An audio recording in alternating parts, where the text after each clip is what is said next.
In this quick tip, we're going to look at one of your best friends for benchmarking a query, and this is set statistics. So when you run the query, you would turn on set statistics IO in time, then run your query as I've done here below.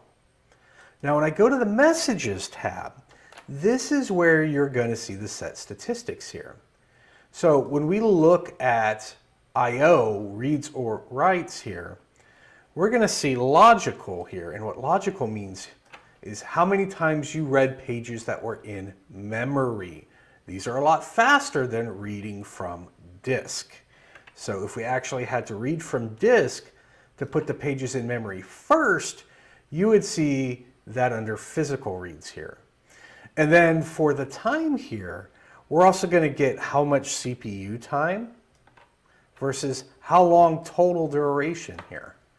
So set statistics IO and time can be your best friend to let you know how long it takes for queries to run and how much reads or writes it consumes. As you're changing the query, you can go back to this benchmark and see how much better or worse your query got.